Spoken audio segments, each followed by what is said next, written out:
Hello, beautiful creative soul, and welcome back to another episode of Chakra-Care for the Creative Soul, a show where we are here to support you, to just champion your self-care and restore the sacred to it. Hello, my name is Pollyanna Blanco, and I'm your host today. And today we're going to be talking about turn density into diamonds with cosmic dream birthing during Mercury retrograde. And I am so excited to talk about this topic. And it's something that when I sat with what wanted to come through me to all of you, that is what came through, is what's coming through me. And I'm going to share it with you today. And in full transparency too, as you can tell, I've kind of got a different background. I'm traveling. So, lighting is a new experiment. This is where where the light is right now, and it's beautiful. It's pouring in. It's radiant, and yeah. So I hope you're enjoying that. One of the things that invited me more than ever to do this show is some of my own experiences, the experiences of others I've talked to lately of recent, and what I've just been noticing inside of the collective as well too, what's been sort of downloading through. And I almost even considered not doing the show today in full transparency. However, I feel like what I've been learning along my way is that in those moments, sometimes the most fragile moments, those are the moments when I need to show up the most. It's when, of course, my ego mind wants to be like, no, stay over here, lick your wounds. And yet it's probably the rawest, most vulnerable, most purposeful. I'm just sitting and waiting for the words to come through because I feel I'm trusting that there's a lot of inspired guidance that's going to come through me today for all of you.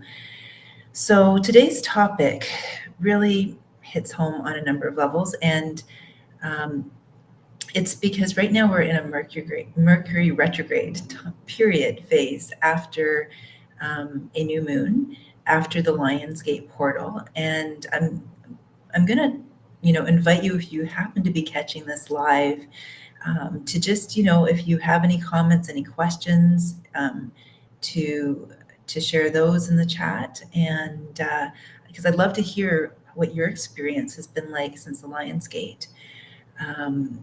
The Lionsgate, I did do a share last weekend about that, and I just want to back up for a second because I feel like it sort of sets sort of a context or a container for what we're going to be talking about today. And it's that the Lionsgate, as I've come to understand it more and more, is really a time of rebirth. That's it in a nutshell. And what that means is that we have this physical body of form, which we often get so identified with. And how can we not get identified with it in the beginning? I mean, it's juicy, it's fun, it's novel. I mean, when we're not here, before we come into incarnation, we don't have this cosmic jumpsuit. And so it's like any kind of gadget, we can get really enamored with it and have fun playing with it. And sometimes it can malfunction too, and we can get confused about that. And so the Lionsgate portal is really that time where, as our consciousness raises, so too does our capacity to return to the truth of who we are. So too does our light body also begin to expand. And again, that light body is that I almost want to call it like an energetic template. It's so much more than that, but for clarity and simplicity, I'm going to call it just like an energetic template. And it's got many layers to it, and it holds different frequencies of conscious awareness and embodiment. And we sort of appear, on this earth in this cosmic jumpsuit, and we start off identifying with it. And then there are these peak up-level times of the year where, as we start through our own soul journey of, having various experiences in this body of form, there are these peak up level moments where we are on a soul level being invited to remember ourselves beyond any of the limitations, beyond the illusions, beyond the noise and the distractions out there, and even in here, because there's a lot in here for a lot of us, so that we can come back to that golden energy that's like sun energy that we are. And that's why, the nimbus is, I teach art history during the year in the school where I'm at. The nimbus, the sort of the halo, or even the golden orbs of, that kind of look like suns in certain paintings. I'm thinking of Matthias Grunewald. I don't have an example of it right now to show you, but a lot of things are hidden in plain view in artworks and in carvings and in, just even literature too, but definitely visually is where it tends to be, because back many thousands of years ago, before there was reading and writing, or when only very few people could read and write, that's where a lot of the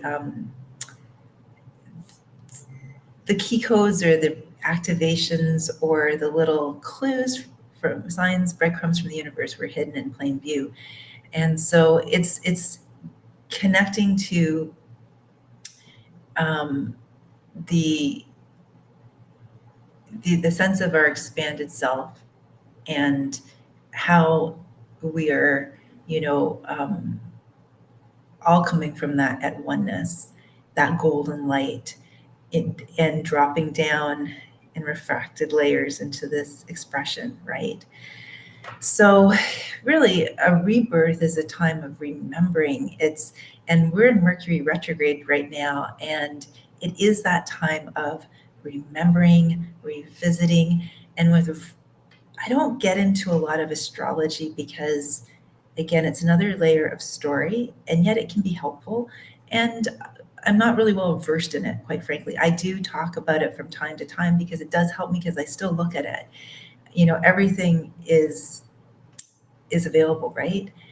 What I will say, though, is that with so many people talking about it, I feel when I tune into it that it is important that I use some of those hooks and anchors to hang, downloads on, because I tend to want to talk more in broad brushstrokes, but I don't want to dilute everything so much that it doesn't resonate and translate to lived experience for a lot of people.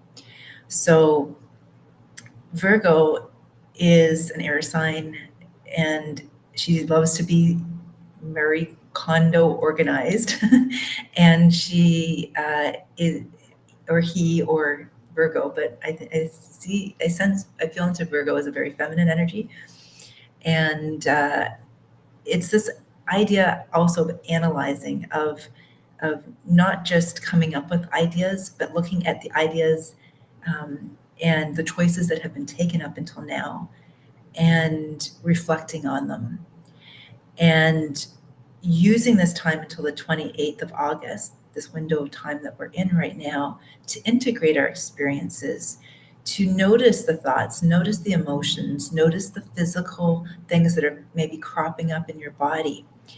And because we're at a precipice right now, from now into early January 2025, of a lot of supportive energies that want to anchor in our lives, that dreams that want to birth.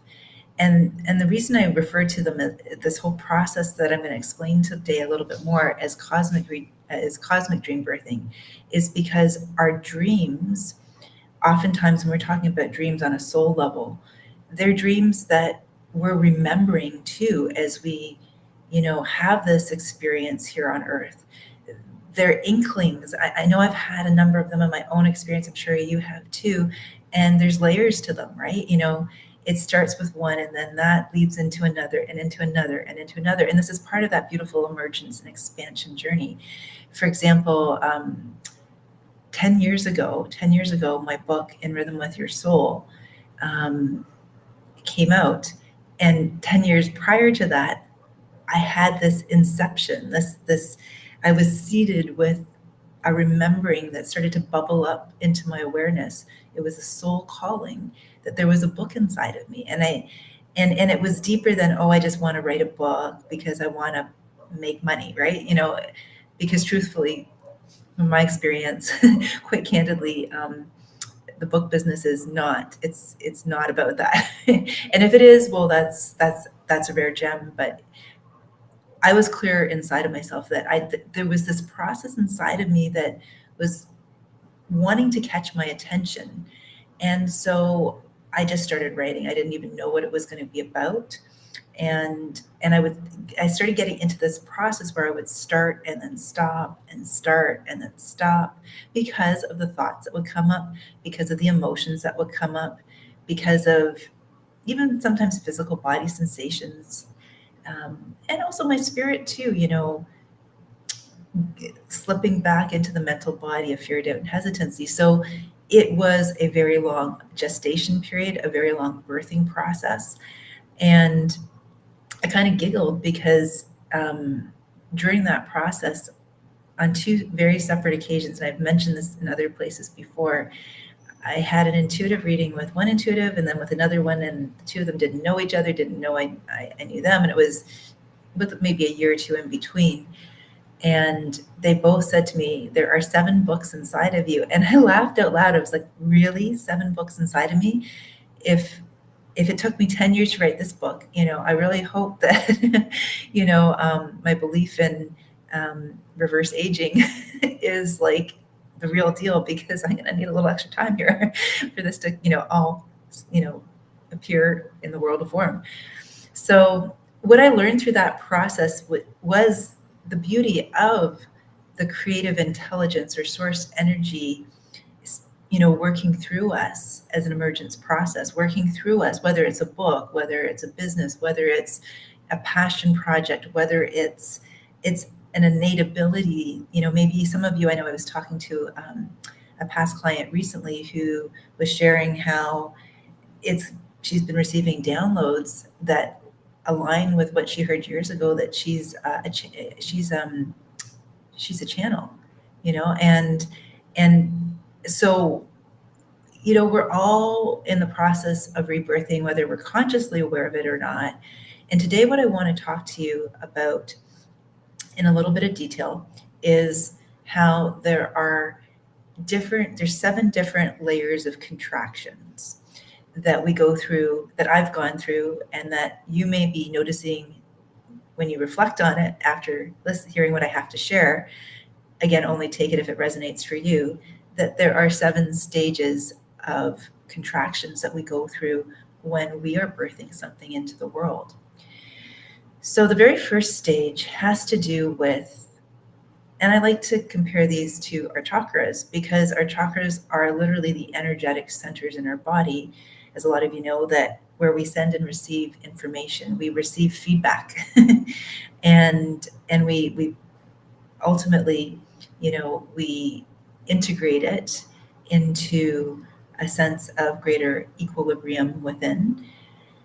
The root chakra, that very first contraction is, do I even have the right to have this dream? Is it a pipe dream? Who am I to ask for this? Who am I to claim it? And that was something very real for me with my book.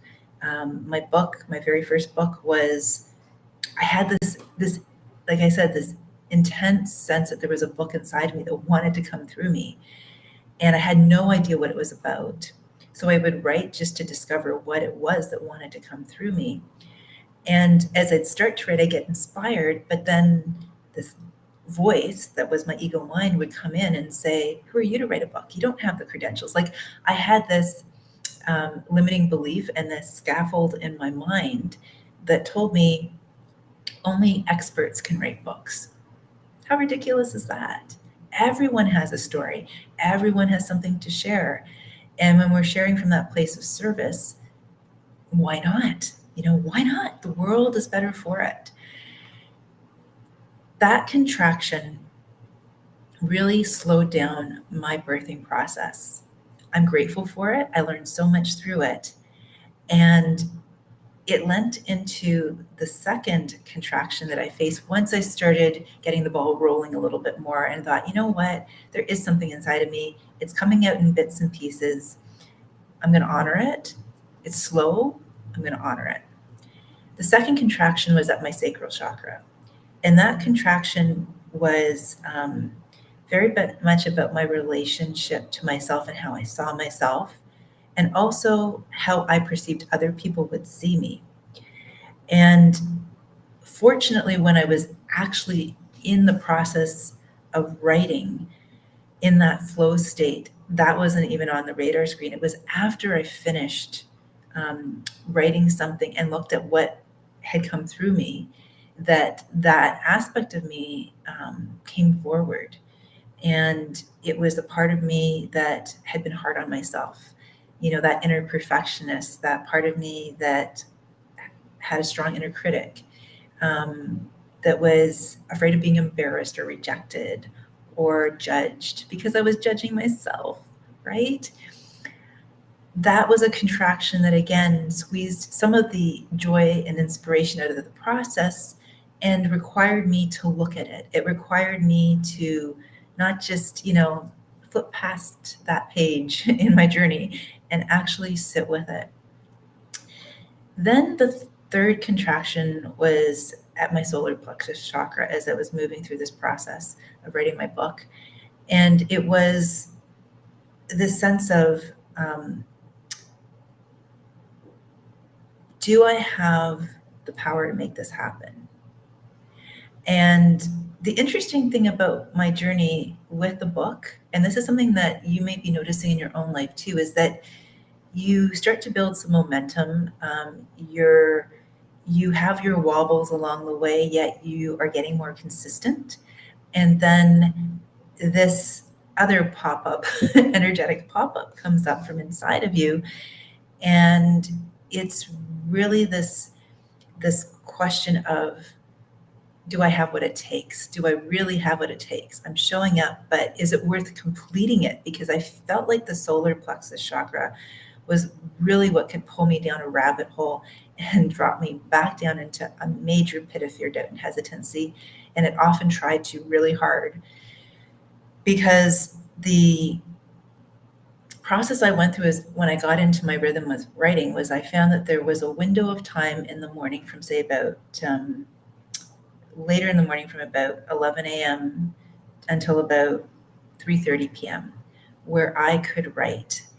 And I kind of went through a process of getting into the writing. I held an angelite stone in my one hand, and I had another little stone that I'd gotten from an intuitive that said, that I pulled out of a pile of stones that said the rest.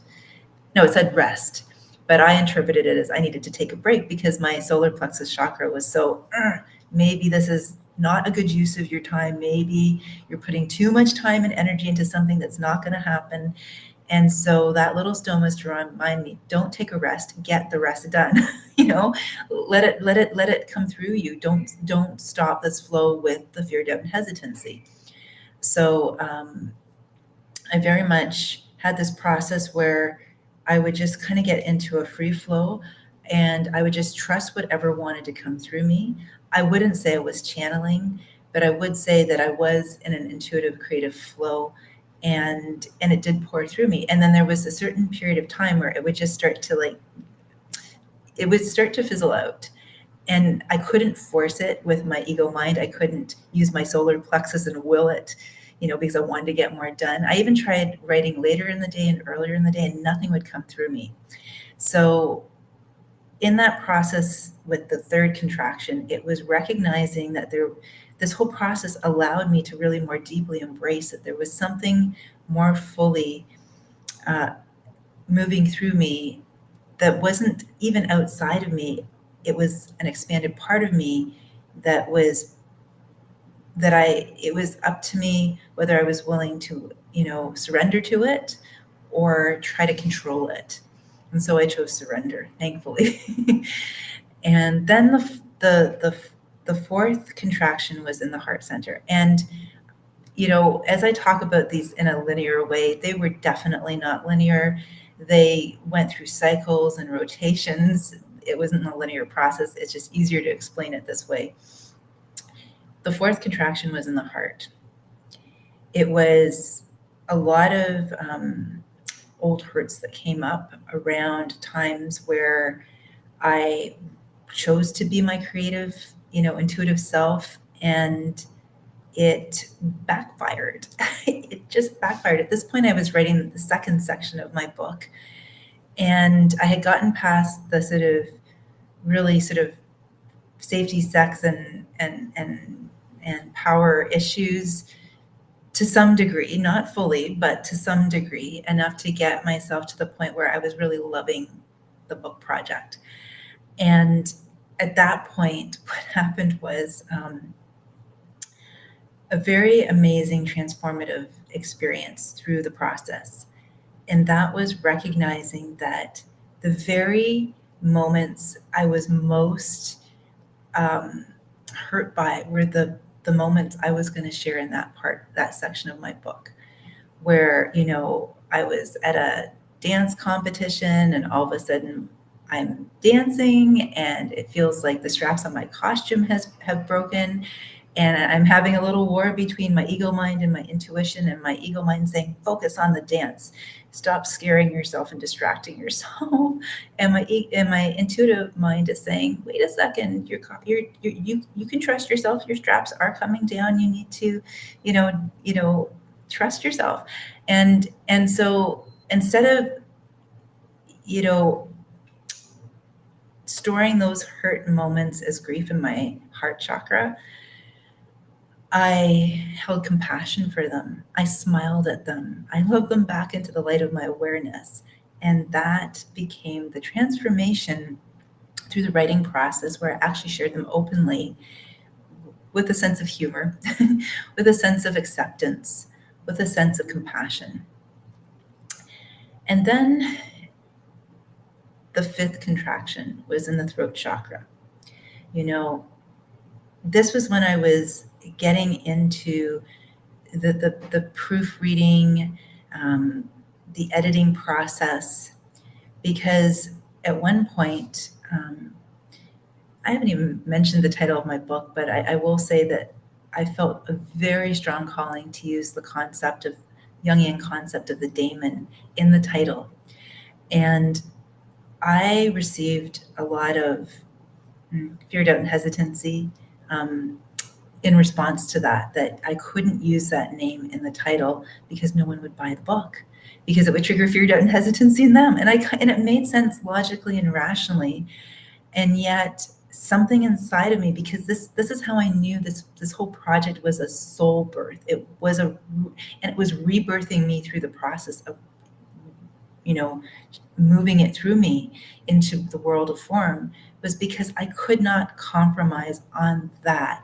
While I checked with my ego mind to see, is this just me being stubborn as a Taurian, or is this because I need to honor something that's going to serve a greater good beyond what I can see in this now moment, beyond this little micro moment of fear, doubt, and hesitancy.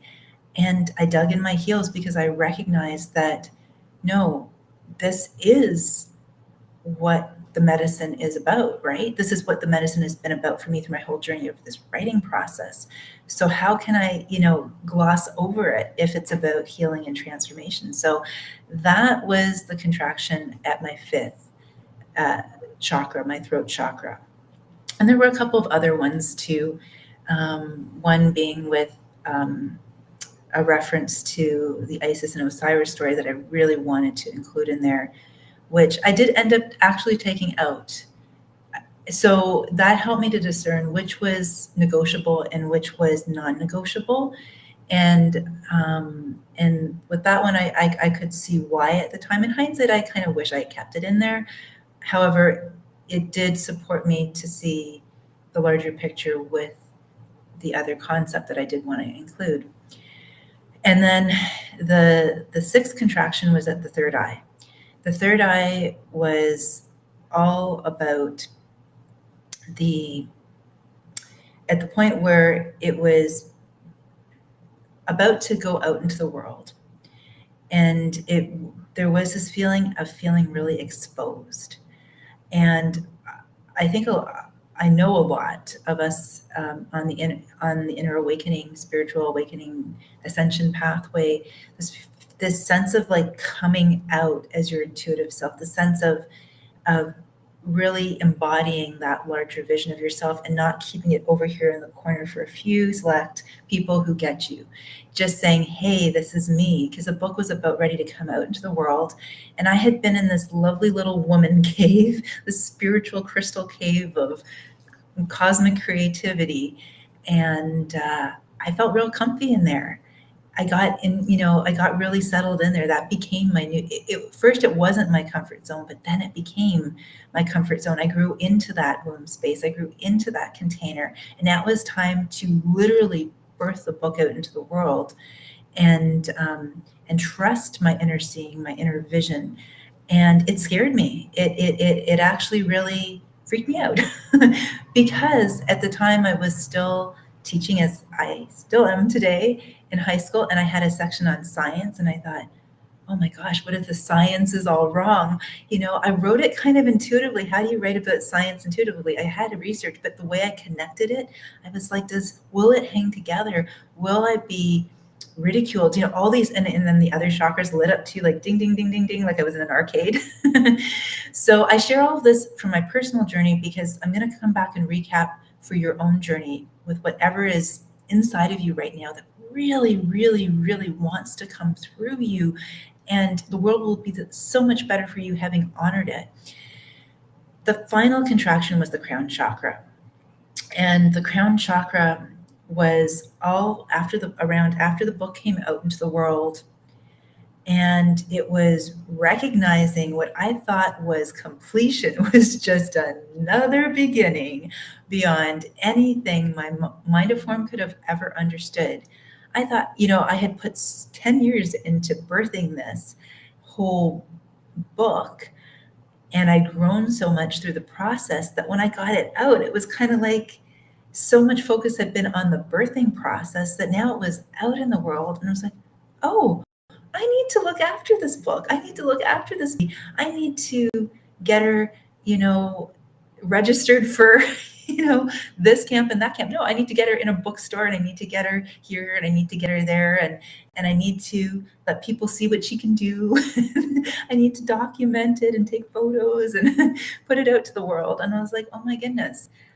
It's funny how sometimes it's only revealed to us step by step, moment by moment, that which we would most inspire us and compel us to move forward. Because if we were to see everything all at once, we'd probably never get started, right? So just to recap right now, and just a moment to just like hand on heart, take a second and just breathe in. I'm going to invite you to take 3 Ave Saw breaths, because what I just shared was a lot. And I know it was focused on my journey. I'm attempting to use some storytelling just to support you to see yourself potentially in what I've shared. And I hope that has been the case. And I'm going to check in the chat in a moment. I will recap, but first I'm going to just invite you to place your hands on your heart. And let's start off with 3 deep Ave Saw breaths. These are 3 beautiful breaths from my beloved teachers, Sri Ram Ka and Master Lady Kira. I'm sure you're already following them, because thanks to them, I'm on Oneness Talk Radio, and I'm so grateful. And if you're not, I encourage you to go check them out. They've been wonderful guides in my life and continue to be for decades now. So on the inhale, we're going to breathe in Ave, which is we're opening to our divine presence so that it can be here now. And then on the exhale, we're going to exhale Sa and allow a beautiful smile to form on our face, because it's that trust that we're all here in this now moment, our divine presence, and it's here guiding us, and we're open and we're ready for it to be present as you're listening. So breathing in Ave,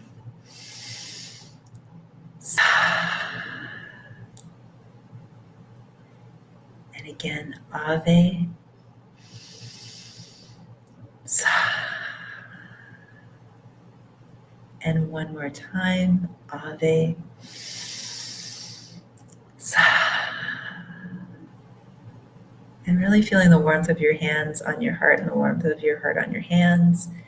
And just recapping, your root chakra when you're rebirthing is going to be about your right to be here, to take up space. Your sacral chakra is going to be an invitation to forgive yourself and others, to be gentler and kinder to yourself. Your third chakra is going to invite you to align your will with your inspiration so that you can choose joy over trying to make things happen.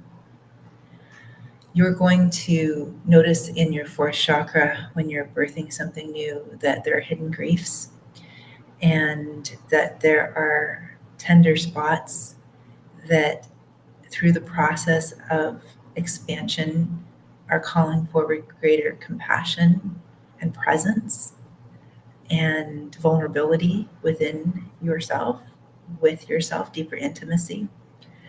Your fifth chakra is going to invite in the opportunity to get clear about what is true for you and how you see things, and to trust yourself more.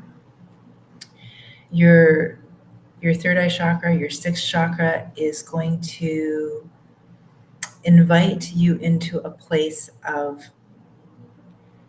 trusting your intuition, trusting your guidance, and at the same time, seeing through anything that's seeking to keep you playing small. And your seventh chakra, your crown chakra, is going to invite you to be open to how your dream, honoring your dream, has activated a whole new timeline, a whole new experience, a whole new trajectory in your life through having had the courage, the spiritual tenacity, the stick-with-itness, and the humility to embrace the journey and the co-creative process of creative intelligence source emerging through you as you. And so that's just a recap. And now I feel like it's a perfect time. I'm just going to take a moment and share the trailer to my book with you, because this September will be the 10th anniversary of this book baby of mine. And I just really want to share it with the world, because 10 years later, I can see it's gotten me to this now moment to be able to share everything I just shared with you, from inspired speech, from intuitive knowing, trust, love, peace, joy, and guidance. Honestly, when I woke up this morning, just a little tidbit before I share the video with you, I feel like a lot of you probably can resonate with this. There's been so much since July, mid-July, coming up in me that's been like purging out of me, especially emotional body. For me, it's been highly emotional body. I thought it would be more mental body, but it's actually been a lot of emotional body stuff. And there's a whole other show on that coming up. And if whatever you've been noticing that's been purging through you, just know and trust the process, like I just shared with you with my book, because this is happening specifically perhaps with something in your life as well as globally. And it's happening, collectively too, for, all of us in different ways, shapes, and forms. And sometimes we can get too caught up in the immediacy of whatever is coming up to clear, whatever is being revealed, and create new stories that don't expand but only contract us and keep us in those places where we're actually resisting what is wanting to express through us. And that's why I think there's such a high degree of anxiety and mental health concerns on the planet right now. And I also feel that this is why people sometimes are stuck in their trauma, because I remember a quote in The Alchemy of the Nine Dimensions by Barbara Hand Clow that I quoted in my book. I reference her in my book because I have enormous respect for her work. And she talks about, in reference to the Mayans, about how creating is more fun than curing. And that speaks to my heart and soul. Even right now, this morning, yesterday, I went for a walk by the ocean here where I am in Cozumel, Mexico, and had a lovely breakfast and reflected and, had my papaya boat. And then as I was walking home, the strangest thing happened. And this has only ever happened to me one time here before. And it was actually an activation on a soul level that opened up a whole new trajectory for me. So I kind of had that as a like a little like side note to remind me in the moment when it happened. But as I was walking, I completely was just incredibly hot. That aside, as I was walking, and I know the sidewalks can be uneven, I literally tripped and fell. And actually, no, I didn't trip. I've got to be careful how it's kind of like a default to say tripped and fall. I just fell. There was nothing that I could conceivably saw that I tripped on. The sidewalk was even there and everything, and I just fell. And I was so relaxed and I was so in flow that when I fell into something. Obviously the sidewalk, but I also fell into something on a soul level. And my body was so relaxed that I barely had a bump or a bruise on my knees, and I bruise really easily. But I did have this baby right here on my arm. And it was so interesting because I was navigating an inquiry, a reflection inside of myself about a decision to do something or not. And that was what I was experiencing the last time that happened to me here in Cozumel, where the sidewalk literally was uneven and it was a very hot day and I was feeling tired. And so I could have made a story out of that. And there was a little twinge inside of me, but my first immediate sense of it was like, oh, this is a good thing. I'm excited that this happened. Who's excited that they fall and bruise themselves or scrape themselves? But this is what I mean, like both literally and metaphorically. What we're all being invited to see right now through the soupiness of density are the diamonds in it, are the star energy that's being called forward in all of us, that we are so much more, there's so much, I'm going to just say it straight, there's so much off-planet presence and energy in so many of you, especially if you're watching this channel and you're watching this show, star seeds, light workers, earth angels, however you like to describe yourself. There's this energy that really is creating a lot of contractions and birth pains, and it's the most important thing that I would hope that you would possibly take away from what I'm sharing today, that is that you're creating through that. It's fertilizer for the soul. Don't lose sight of that. Try your best to really, and that's why this morning there was a part of me that was like, oh, my lower back, actually my psoas muscle, I've been doing work on that, went out after the fall. There was a little bit of an impact, and that's my root, my sacral. So it's seeing what happens as an invitation to love yourself more back into the light, rather than letting it be the totality of your experience, of your truth, and whether or not you should throw in the towel. So that's why I'm still here today sharing this with you. And on that note, I'm going to share with you the trailer to my book, because I hope you enjoy it as much as I enjoyed creating it. And then we'll get ready to close in a moment. Thank you for still being here. And actually, before I do that, I'm just going to check over in the chat and see if there's anyone here. Okay, okay, I'm going to share the trailer with you now. Okay.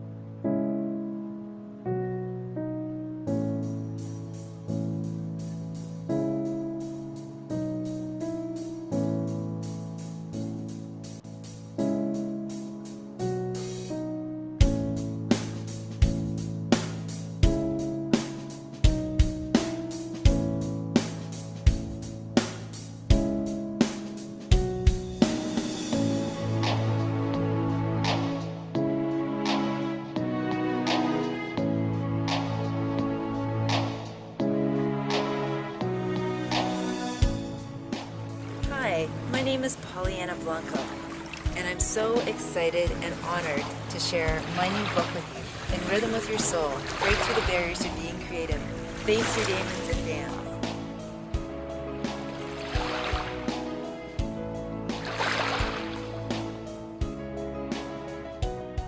In Rhythm with Your Soul will help you to recognize those aspects of self for what they truly are.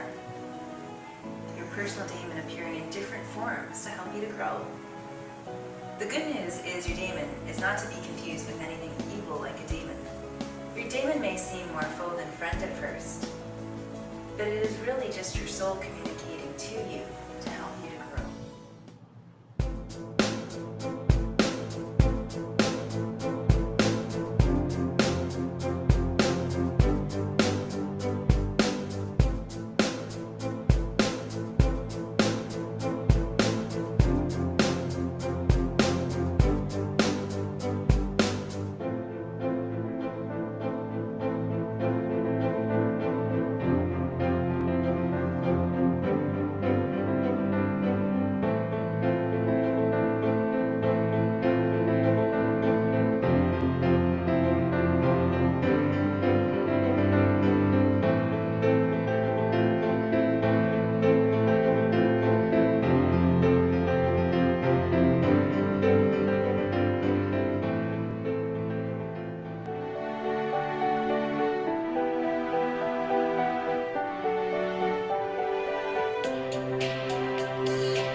May you dive into the depths of your soul, befriend your body, master your mind, and soar with your spirit. When you do so, your life force then ripples back out into the world, inviting others to join the dance of transformation. And the world is the better for it, because you are now in rhythm with your soul.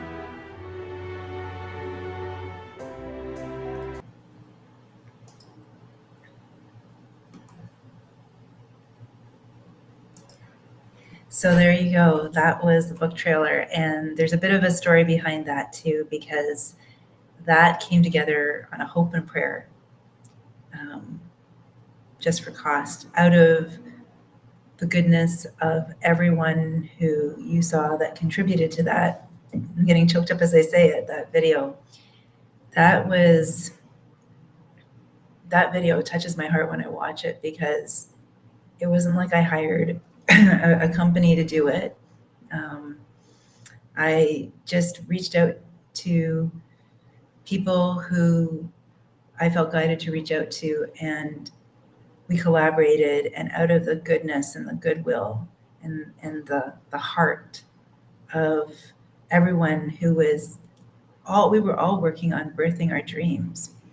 From the gentleman who shot the video, they were friends of mine who were working full-time in a tech company and passionate about video in their off hours, to the female dancer who was the receptionist at a clinic that I was going to for my weight training at the time, who was a young and up-and-coming, beautiful, talented dancer. You know, we did it. That was a project of pure joy. And even when I heard that, putting together from the publisher, putting together a book trailer would be the way to go, I had no idea how to do it. I had very limited resources. And of course, my logical mind wanted to tell me it wasn't even possible. And yet it came together, and it came together with so much grace, ease, and flow. I can't even begin to. I'm still to this day and deeply grateful. And I still keep in touch. With these wonderful souls. So I share this with you because I really, really, really feel the message is coming through so loudly these days that you are the new earth. There are creative impulses inside of you. There are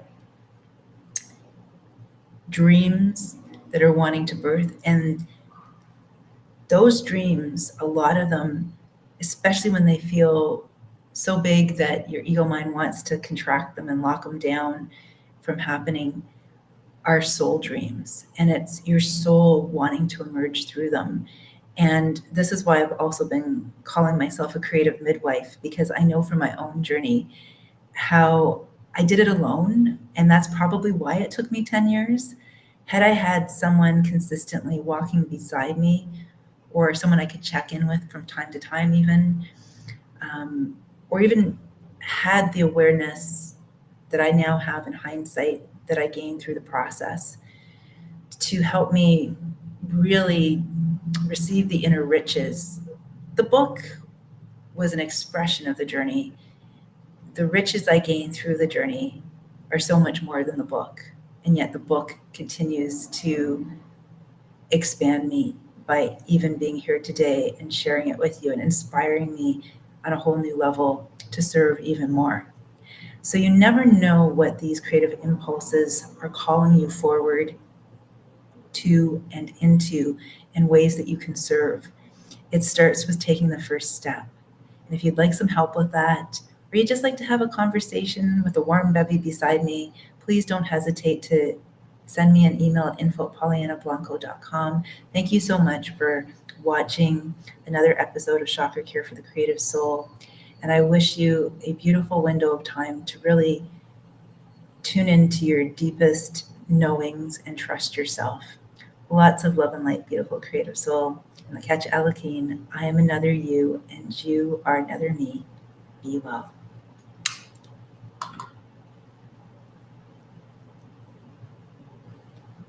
And we're going to go out in just a second. Okay, there we go. Thanks, everyone, for watching. Looking forward to when we connect again.